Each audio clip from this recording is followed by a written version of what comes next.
Bismillahirrahmanirrahim. Assalamualaikum warahmatullahi wabarakatuh. Okey, video ni kita nak bincangkan tentang lam. Apa itu lam? Lam itu orang tengah di antara perawat dan juga orang dikatakan alam bunian, alam jin. Lam ni orang kata setengah-setengah perubatan. Dia menggunakan lam, iaitu orang tengah yang menjadi pintu mendapat maklumat lah daripada jin kepada perawat ataupun kepada orang yang berada di sekeliling. Maksud dia seorang perawat dia menggunakan lam. Maksud dia ada seorang lagi teman perawat yang menjadi lam. Lam ni dia berfungsi, maksud dia bila dia nak buat rawatan satu kes. Jadi contohnya jin tu masuk ke dalam badan seorang yang menjadi lam ni, seorang yang lam ni. Jadi bila benda tu masuk, benda tu akan bercakap dia bagi tahu info-info yang tertentu. Okey, dan pelbagai lagi. Okey, jadi video ni nak ketengahkan tentang sejauh mana kebenaran lam dan beberapa peringkat lam. Pertama, lam ni dia ada yang dibuat-buat. Maksud dia dia berlakon sebagai lam orang tengah dan dia jadi macam hysteria tu macam tu. Dia macam bila tanya pun dia tak bercakap sangat. Itu sebab apa? Sebab dia lebih kepada lakonan dan emosi. Dia bukan realiti benda tu ataupun gangguan tu masuk bercakap, tak. Itu salah satu lam. Ada juga kategori ni, lam ni. Jadi bila kita tanya siapa buat, jadi Tok Bomo ke siapa-siapa yang ni, siapa yang buat, jiran kau ke? Dia pun macam dia angguk. Jadi dia sebenarnya dia memberi maklumat yang tak tepat. Itu satu kategori lam. Okey, lam yang kedua adalah lam yang bila dia dimasuki sesuatu, dia akan menjerit, maksud dia jadi hysteria kan, dia tunjuk protes. Itu pun ada juga lam tu. Itu pun maklumat yang diberi pun tidak tepat. Dia akan lebih kata orang ni buat, dia akan kata kau ni buat. Jadi menyebabkan orang yang datang berubat tu, dia asal nak berubat diri dia, tetapi bila terlalu diketengahkan tentang siapa yang buat, menyebabkan kita dah buruk sangka. Ada satu kes tu, dia mai satu pesakit, dia mai kat kita, kat Rusufi. Dia duduk satu taman ni, dia pergi jumpa orang. Orang tu kata yang buat dia jiran kanan. Kemudian pergi berubat lagi, tiba-tiba orang kata, dia kata jiran kiri, kanan kiri dia ada musuh. Lepas tu pindah. Dah pergi pindah kat taman baru, dia kata masuk mulut buaya, terjun masuk dalam mulut harimau pula. Dia kata jiran pula buat kan. Lepas tu dia kata jiran belah sana pula buat. Nak pindah lagi, kata rumah hak dia buat pindah tu pun ada orang buat, jiran juga buat. Jadi pening bila kita dengar cerita tentang lam ni, menyebabkan maklumat-maklumat yang diberi tu semua tipu daya je. Sedangkan bila kita cek, sebenarnya dia berniaga, dia ada bentuk-bentuk sihir perniagaan. Jadi kita tak boleh nak sewenang-wenang nak kata jiran kita buat, ataupun kita nak kata peniaga-peniaga terdekat buat, sebab dia ada kisah yang perlu diceritakan semula tentang sihir ni.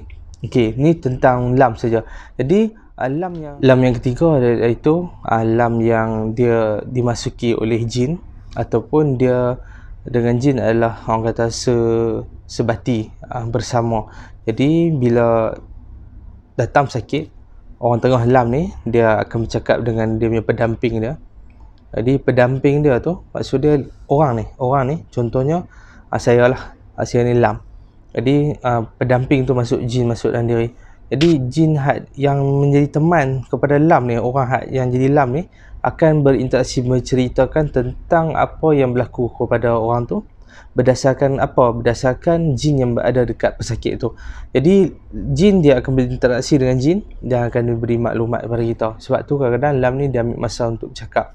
Dan walaupun dia memberi maklumat tu tidak boleh diguna pakai, sebab tipu daya jin ni dia suka sesatkan orang, dia suka porak-poranda pergaduhan antara kita.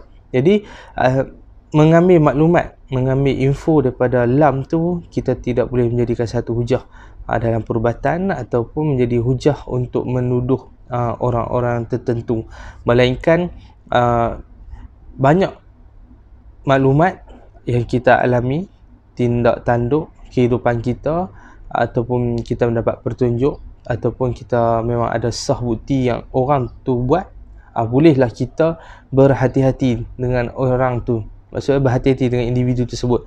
Dia taklah orang kata bila kita dapat maklumat kata orang ni jahat, kita jadikan dia sebagai musuh, kan? Sebab kalau kita anggap dia sebagai musuh berterusan, jadi kita akan kekal menjadi musuh dia. Tapi cerita yang terbaiknya kita hantar doa supaya dia berubah dan berhenti melakukan perkara-perkara khurafat. Okey, dan maklumat yang selalu diberitahu oleh lam ataupun perawat, iaitu yang benda yang tidak boleh diterima lah.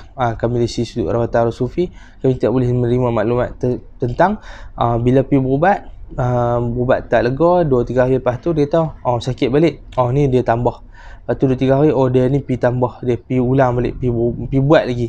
Sedangkan sakit yang ada tu tak berubat pun, tak pulih pun, kan? Tapi dia guna istilah orang tu tambah.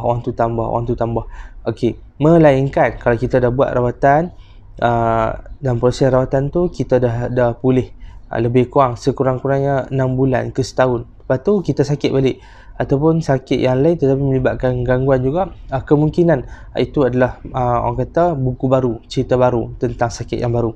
Jadi apa yang saya nak ketengahkan sekarang dekat sini, maklumat penceritaan ataupun individu yang menjadi lam tu tidak boleh diterima pakai dia punya hujahan dia, sebab kadang-kadang histeria ataupun lam yang tak bercakap, dia macam kerasukan seolah-olah jin di sekeliling dia masuk, itu seolah-olah macam dia buat create satu cerita, create satu situasi bahawa keadaan tu betul-betul berlaku sedangkan tak berlaku pun, kan? Jadi kalau kita dari sudut rawatan arwah sufi, histeria dia lebih kepada emosi, dan juga lam ni dia bercakap perlu berhati-hati sebab dia lebih dipengaruhi oleh maklumat yang dia dapat ataupun dia cuba fikir maklumat apa nak beritahu. Sebab tu lam yang bila tanya satu dia jawab satu tu, dia macam dia sebenarnya diri orang tu lah dia nak menyusun jawapan, kan? Bila dia tak tahu nak jawab, dia angguk-angguk saja. Jadi maklumat yang diberi tu tak kukuh, tidak boleh diterima. Maklumat tu perlu ditolak terus. Jadi hati-hati bila mendapat maklumat di antara orang tengah, iaitu lam, sebab lam ni tidak boleh dijadikan hujah dalam perubatan, dan maklumat yang diberikan tu kadang-kadang sebenarnya orang tu sendiri yang bagi tahu maklumat, bukan gangguan pun. Okey, itu saja. Assalamualaikum warahmatullahi wabarakatuh.